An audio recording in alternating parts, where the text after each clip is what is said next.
Alright, hello guys, and welcome back. Today we'll be doing a little bit more reflecting on what has been happening over the past week. So, if you all watched my video, which is the review I gave for Avengers Endgame, it's pretty clear that I got a decent response. And of course, it's not as much as what bigger channels get. And I'm pretty much doing this just for fun at the moment, so thanks a lot for the support. Thanks for checking out the video. Thanks for all the comments. And I was really looking forward to a lot of, other people's opinions. And it's really funny how the internet gives opinions sometimes. And I think some of you already know what I mean. So I'm just gonna go ahead and start off with the first video, which was the review video. I'm just gonna read through some of the comments. So there are four videos that I will go through. The review, the one about the time travel theory, the one about my version of how it should have ended, and then the last one is the 50 plot holes. So first off, it seems like I have for the review video, right? I have like a 8-to-1 like to dislike ratio, which I'm pretty happy about considering I just bashed the MCU, which is like one of the biggest cinematic universes to exist, for in today's time and day. And then the fact that they've been getting so many 10 out of 10 reviews and smashing box office records, and people who haven't watched the film think that it's actually a good film. It really seems like I would be in a lot of trouble, but apparently I've got a lot of you actually supporting this, so I'm kind of glad about that. So first off, I'm just gonna read Standard King's review, which is something that I pinned. He said, I will be viewing this video many more times for many years to come. The failure of Endgame is on a level beyond words. So, well, Standard King, thanks for that. I pinned you because I really hope that this video will be something for everyone to remember.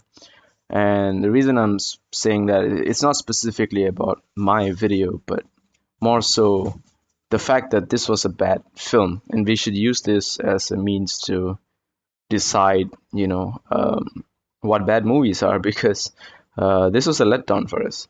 And also the fact that we can't let this happen anymore, especially considering this was a finale to what like someone mentioned 14 films, I think. So yeah, a finale to 14 films should not be one of the worst of them. So there's that. There's this guy called P space B. So I'm just gonna say P space B. He says, "Thanks for doing this video. I listened to the whole thing about tickets for Thursday, Friday, Saturday. I loved Infinity War. I was stunned after I first saw the movie. I couldn't even watch it a second time. I listened to your video this afternoon as a form of catharsis. They got everything wrong in this movie. I was expecting a Titan backstory with young Thanos." So yeah, he goes on to say all the things he expected. Thanks for the comment. He said, I'm going to remember Avengers Endgame as my release to move beyond cape shit superhero mainstream geek culture nonsense. Well, I hope you don't, because there is still so much more to come, and a failure only means room for improvement, and I hope they actually learn from this. So there's that. Jeremiah of Black Nation said, suicide is not sacrificing the one you love.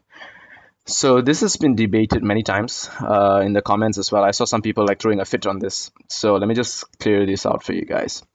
Um, Take it easy on the debates. In Endgame, we see Red Skull says that you must lose that which you love. An everlasting exchange, a soul for a soul. So by that context, there are no other rules that actually state whether you need to make the sacrifice of another person or simply witness the sacrifice, because in the end you still lose what you love. So whatever theories we come up with, of course it's still up to the MCU to decide which is right and which is wrong, because the writers get to say whatever they want in the end, and we just have to agree with it. So let's just stick to the fact that we each have our own ideas to it, and we can debate as much as we want, but whatever the MCU says in the end is still always right. So more ideas are always welcome to kind of conceptualize what really happened. But in the end, stick to friendly debates. There's no point trying to figure out who's right and wrong on this, because we could all be right or we could all be wrong, just altogether. Tommy Gunn says Infinity War was better. Yep, definitely was better. A lot of people said that. It's funny, Roy Shapira, I think. Roy, I'm not sure about that.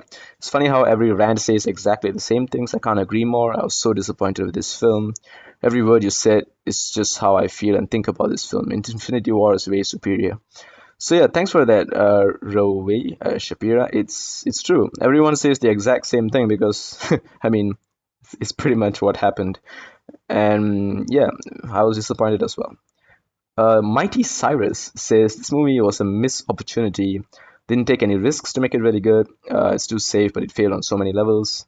Sad that I felt like watching a movie in Lifetime or Hallmark Movie Channel. Why everybody's so sad? 5 years and Iron and Cap couldn't help out on taking other goons. So yeah, I mean, I understand what you're trying to say. It was a missed opportunity for sure. And yeah, I think everyone shares your concern there. Then this is a guy called SSJ K. Sanctum. Very interesting name.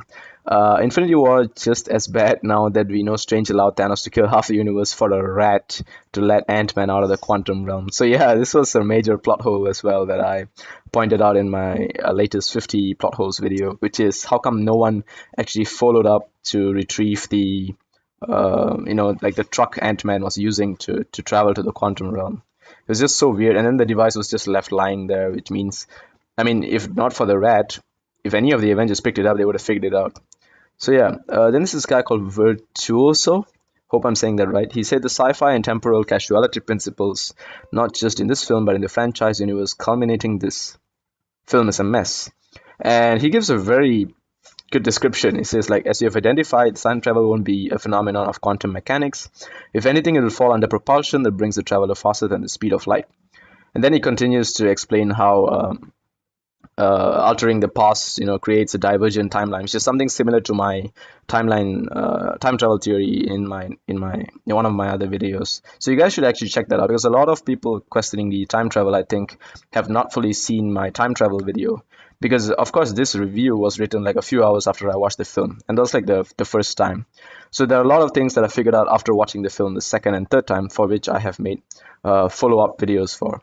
And of course, the more times we watch it, the more we'll start to figure things out. And maybe rewatching the entire 14 films may give us a different point of view or revelation. Maybe we realize they messed things up from the very beginning, or maybe, like everything was actually made sense and we are the ones who missed it. So yeah, it could go both ways.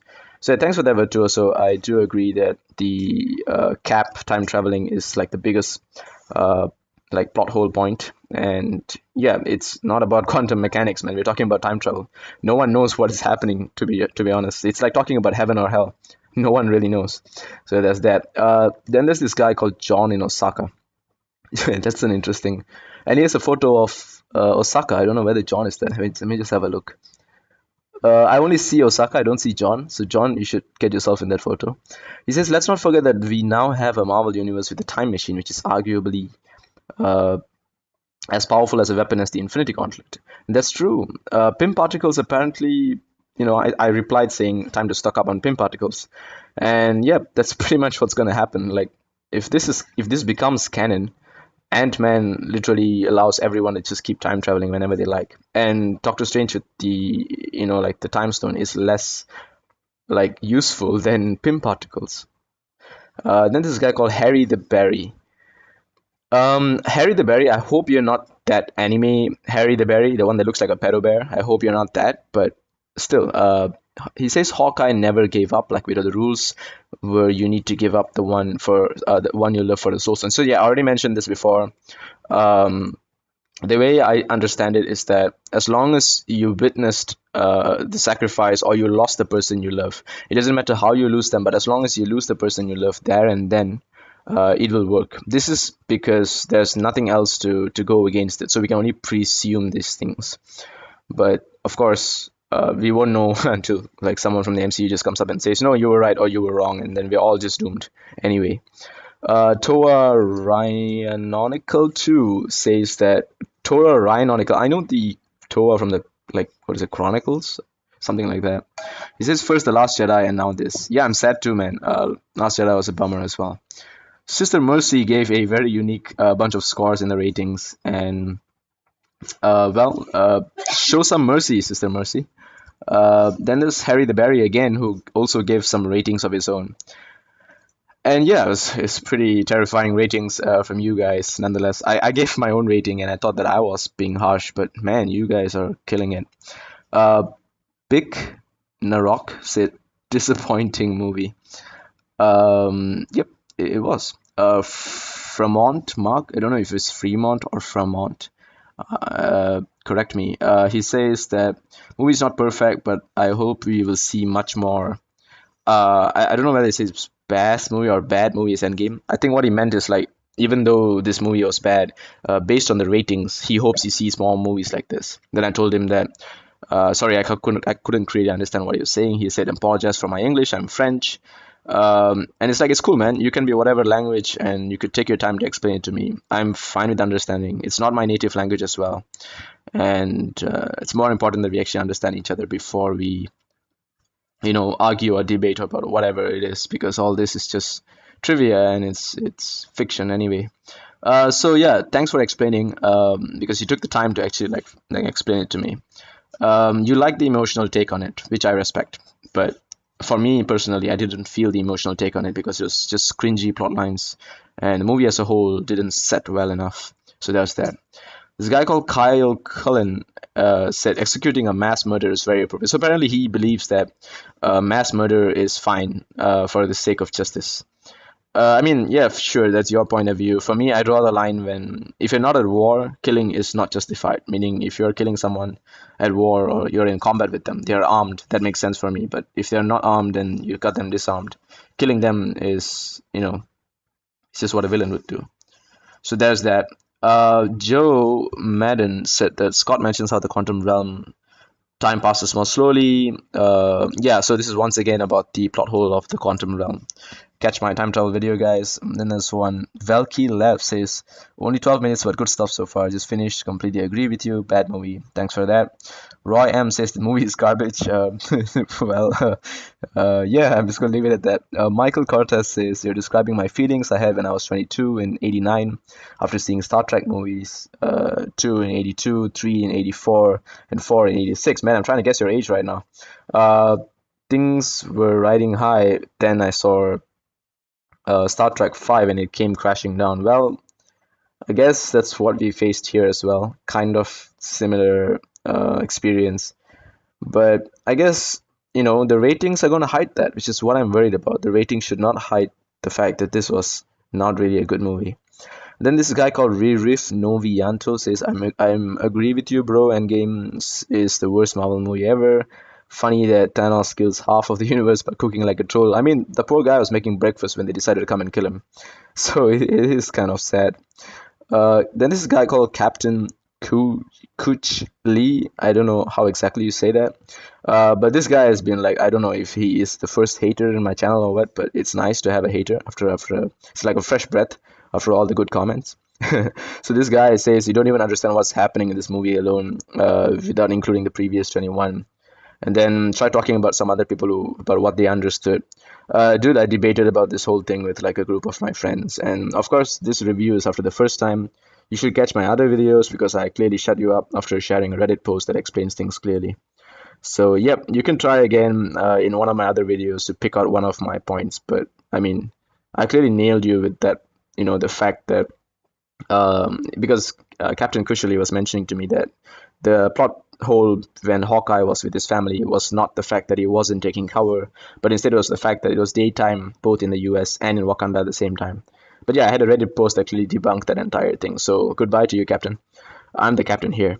Jarrett said the Russos covered in an interview that Hulk wasn't scared of Thanos. He was just tired of coming. So yeah, I just said that it was plot convenience, saying that Hulk was tired of coming to Banner's rescue. It's not that, it's just plot armor. They're just trying to defend the Hulk. Hulk clearly got beaten by Thanos, and I felt the way to redeem him was for him to actually fight off Thanos. That should have been the right way to do it. Geert Mathis said, I quit watching these after the first Avengers years ago. Saw shaky cam garbage. I mean, they are action films, and that's the way they decided to take them. They did a good job. End of the day, we can't really be too picky on these guys. We can only like come up with our own theories and have fun with it. But in the end of the day, it's up to us whether we just want to support them or not. We can't really be bashing them too much anyway, or we're not going to get these in the future because they'll be scared and they'll say, oh no, these movies just get bashed, they're not making money for us, and they're going to stop making these movies. Because right now we're at the mercy of Disney. That's what's happening. So yep, that's it for this comment section in Avengers Endgame's review. Thanks for that. I will catch up on the other movie reviews when I have the chance. Thanks for watching. Thanks for hanging out.